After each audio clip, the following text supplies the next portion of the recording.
In the 1971 playoffs, the Dallas Cowboys played it patiently, Minnesota style, and the Vikings lost to their own mistakes. The shoe was on the other foot, but only briefly, because in a season of adversity, the Vikings continued to be winners. They won because they got something extra from all of their able men. Men like Alan Page, number 88, whose performance in 1971 earned him the honor of being the first lineman ever to be named the most valuable player in the NFL.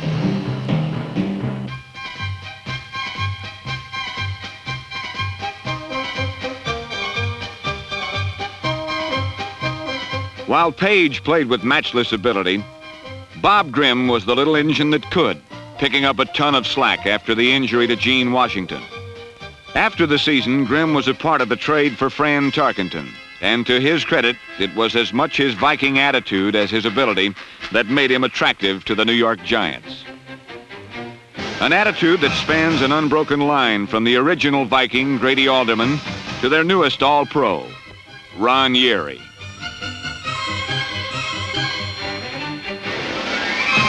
Stu Voigt, with his soft hand, stepped into the open, easing the year-long loss of tight end John Beasley. Dave Osborne's sore knee was not so worrisome after Clinton Jones stepped near the head of his class among running backs in the NFL.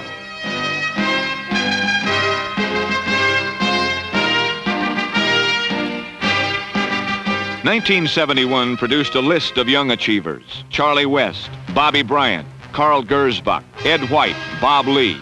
All of them proved to be the kind of players Bud Grant described back in 1967, in the beginning, when he said the Vikings must be men who are respected as much for their ability as for their willingness to give something extra.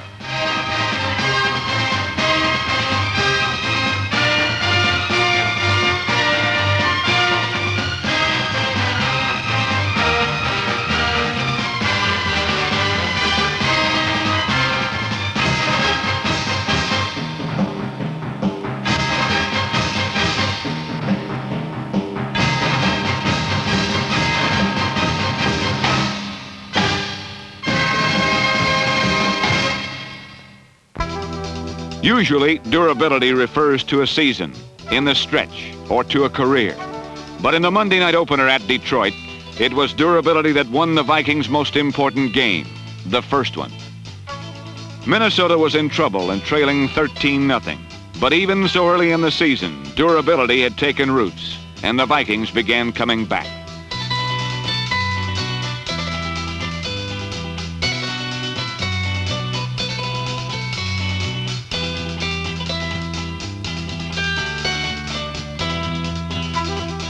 With hard resolution and with about 6 good legs between them, the offensive line plugged into the Detroit rush like feeding sharks, and Mick Tingelhoff, Ed White, Grady Alderman, Doug Davis, Milt Sunday, and Ron Yeri bought the necessary time.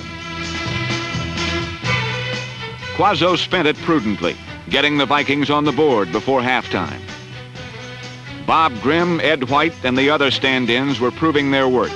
The Vikings still trailed, but closer, and the air raid continued.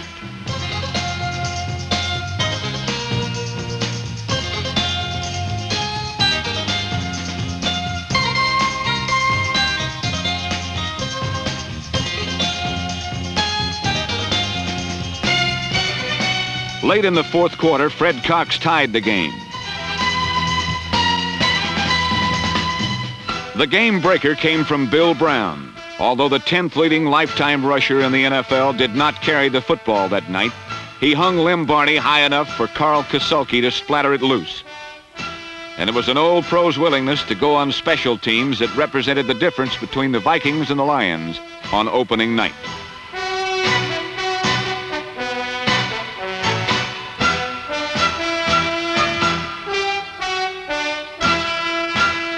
For the 7th time in their last 7 meetings, the Lions walked off losers.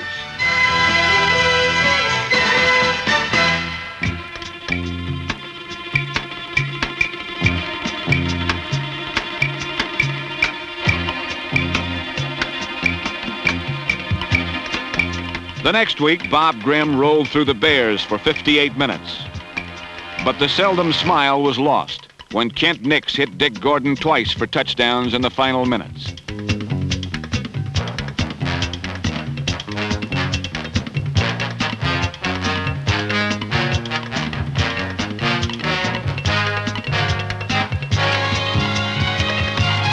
Even the most loyal Viking fans were touched with dismay until the third week when the Purple Gang buffaloed the Bills, scoring their first shutout of the season.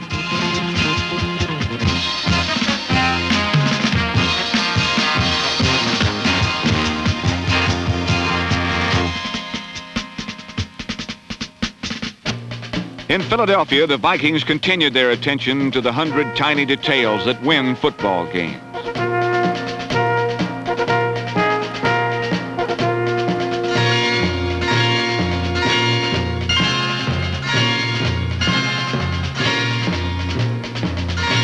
The Eagles went down harder than expected. But Minnesota waited patiently, and when Philadelphia cracked, the Vikings sunk them in a sea of defense.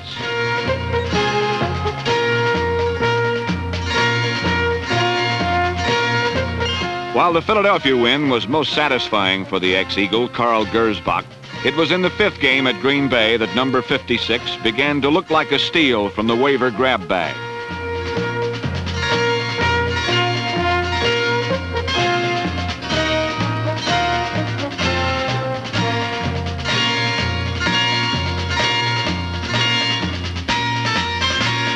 The Purple Gang forced mistakes, and the offense cashed them in for touchdowns.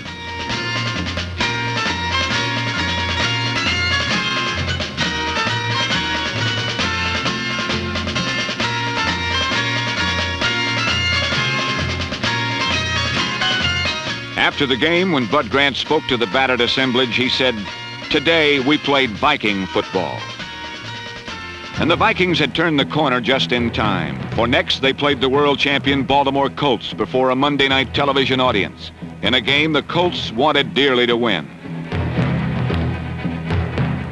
Minnesota struggled to a 10-0 third period advantage, with number 83, Stu Voigt, carrying most of the offensive load, leading up to Dave Osborne's short touchdown run.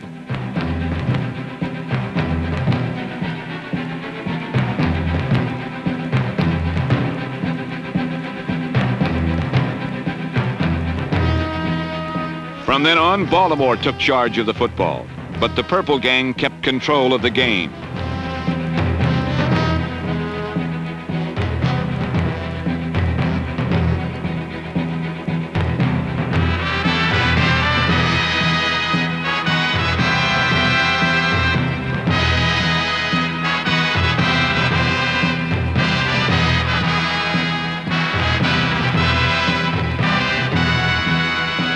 In the end, not even the masterful John Unitas could save the Colts.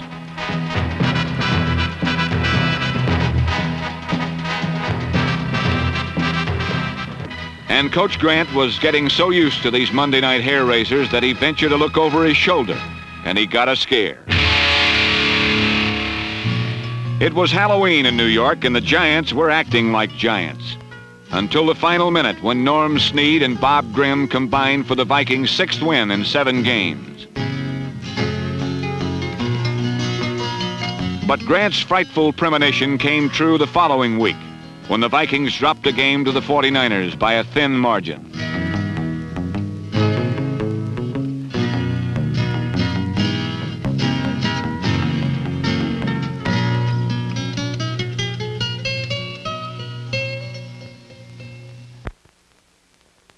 The rematch with Green Bay was called the Pass the Miracles game. 7 times the Packers were turned away at the Vikings' goal. 2 goal line stands spearheaded by Wally Hilgenberg, 3 goal line interceptions, 1 by number 22 Paul Krause, 2 by Charlie West. A goal line fumble caused by Jim Marshall, recovered by Paul Krause, and a blocked field goal by Carl Gersbach preserved the Vikings' thin 3-point victory.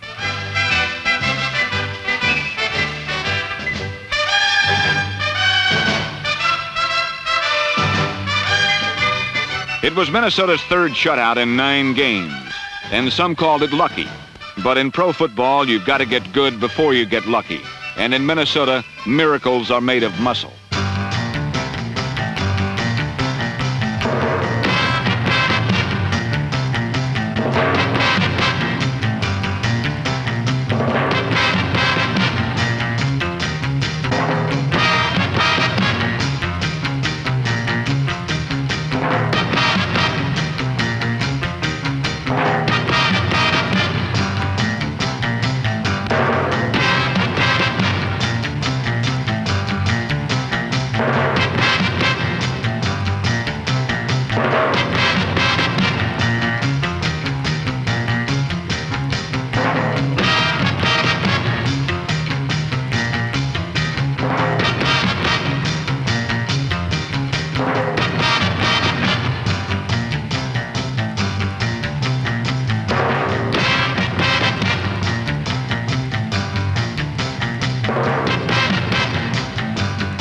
When you come to play Minnesota, you expect to get your dishes rattled. The Vikings have always blocked and tackled and run with abandon. But in the past 5 years, they have added talent to their bravura. And in the fun of their achievements, they have grown very close in character to the hardy, outdoorsy Minnesota fans they represent.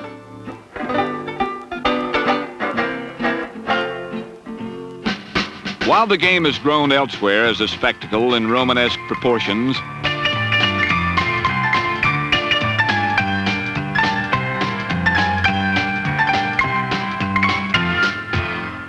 in Minnesota, it remains homespun, simple, and basic. Even hours before the game, in the splendor of a Minnesota morning, there is no place like the Met.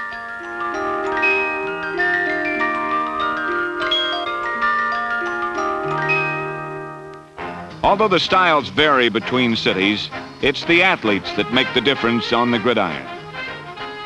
For 3 years, number 40, Charlie West, has ranked as the finest athlete among all the Vikings, but he didn't play much. These skills were always there, but he lacked a professional's confidence.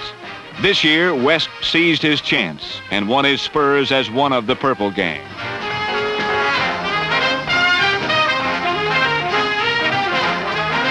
He led the Vikings in interceptions, and just to prove that people were correct in expecting more of Charlie West, he starred as a return man on the special teams.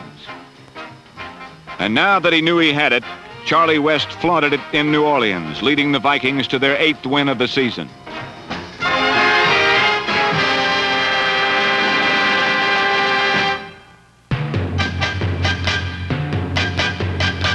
Returning to more comfortable weather, the Vikings took on Norm Van Brocklin's hard-nosed Falcons, and Atlanta's fate was written in the mud by Minnesota running backs.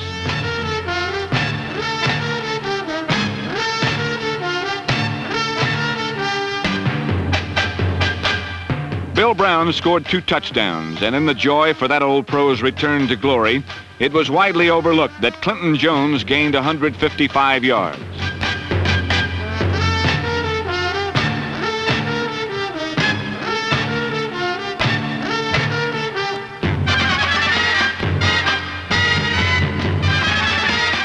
Although Jones' statistics were not spectacular, the man with all the muscles and all the moves made it clear that he has arrived and that he will be a threat to gain more than 1,000 yards in the years ahead.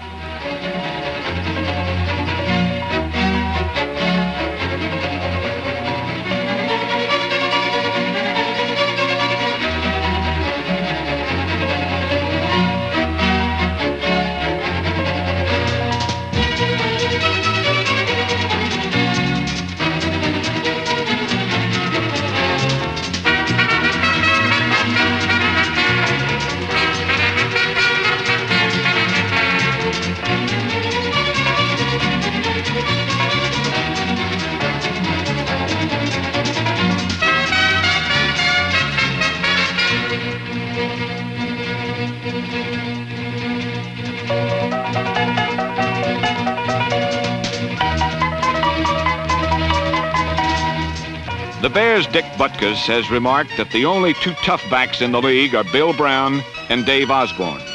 But it is a Viking trademark that all of their backs, Jones, Brown, Osborne, Jim Lindsay, Oscar Reed, and Leo Hayden, all of them know which way to go when they get the ball.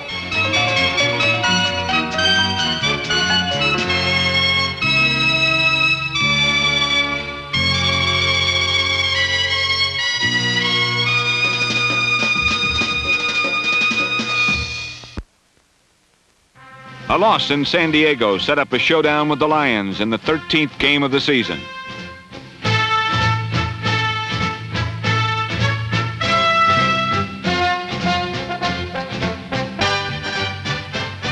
If ever a day belonged to an individual in a team sport, this day belonged to Alan Page. Page made kindling of the Lion offensive front wall. The rest of the Vikings followed his example, and the result was a rout. For the 4th time in 4 years, the Vikings were champions of the most traditionally competitive division in pro football. It is fitting that this day should have been won by the defense. For all of Minnesota's winning ways are polarized in the defense led by Captain Jim Marshall. Pro football may have been invented specifically for number 70 to play. The match is that perfect, and it should give no one comfort to know that he is now summoning himself to become a karate champion, which should make for some interesting pictures next year of Jim Marshall pulverizing quarterbacks with his feet.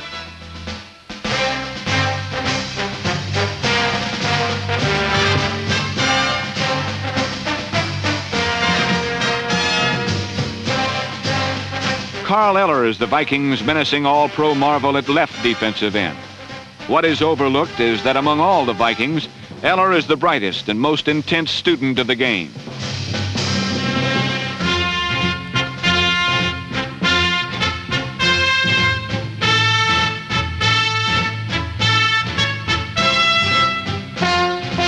Number 77, Gary Larson, is the very professional policeman up front who picks up after the other three. Larson gels the line as a unit.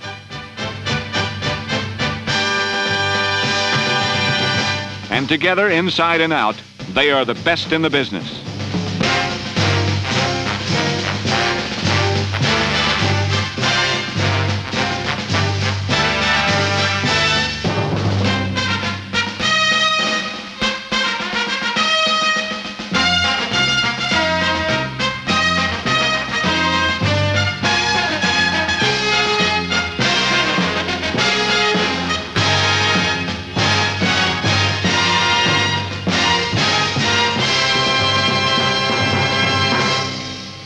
Minnesota's headlong front four is balanced by its conservative deep secondary. Number 45, Ed Shirachman, is the dean of the cornerbacks.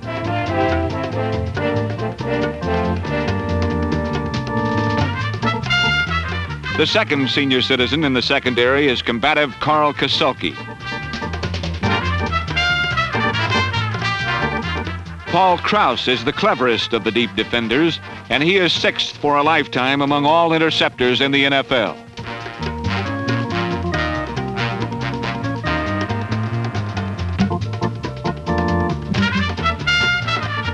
Number 20, Bobby Bryant, plays a faultless corner.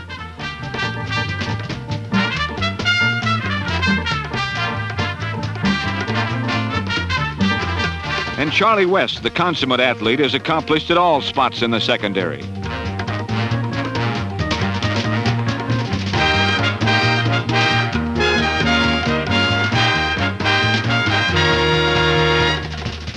But the defense hinges on the linebackers. Carl Gersbach replaced Lonnie Warwick for most of the season, and well enough to earn the affectionate title of Otto the Human Hand Grenade, because when he hits, he splatters.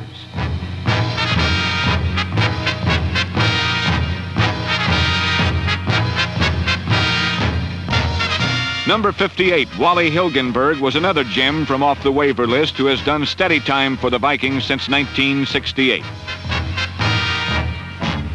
Roy Winston, number 60, is easily hidden behind the crouching lineman, but when the ball is snapped, he looms much larger.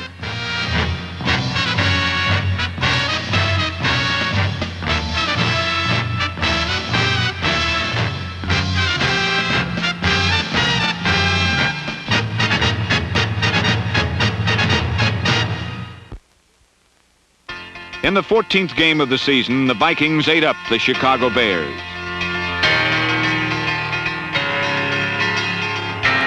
Another tight end, Bob Brown, number 89, showed he will have a hand in the future. It was the Vikings' 20th win in 24 black and blue division battles.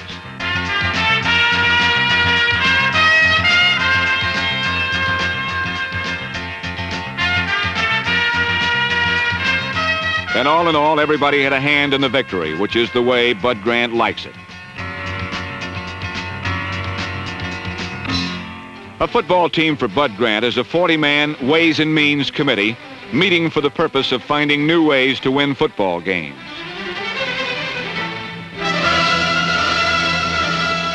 The Vikings have never looked disparagingly at the ways they have won. And for Grant's part, he would like to see more new and unusual avenues explored in every game.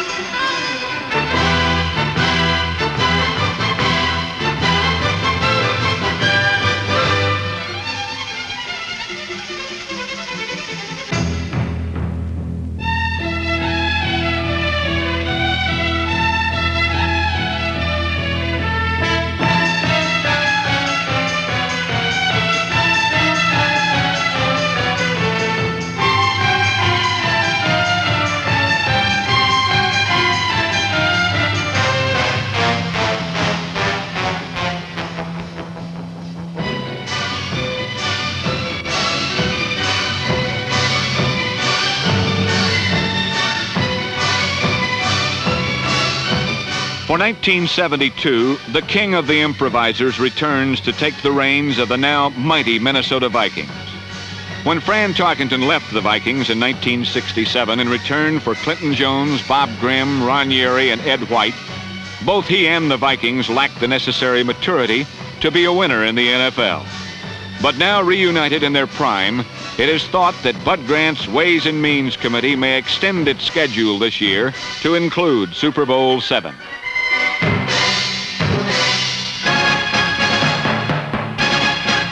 For the Vikings have something extra in men like kicker Fred Cox and ball hawk Bobby Bryant.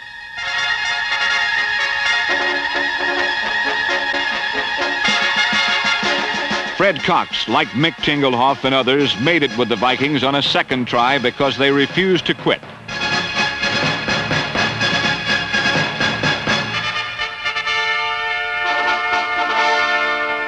And more men like Clinton Jones, now on the verge of stardom. Jones and Charlie West and Ron Yeri. Men whose strength of will exceeds the strength of the body. Men with something extra. Something sometimes so extraordinary that one may trespass on greatness, becoming one of a kind. Such a man is Alan Page, the only lineman ever to be named the most valuable player in the NFL.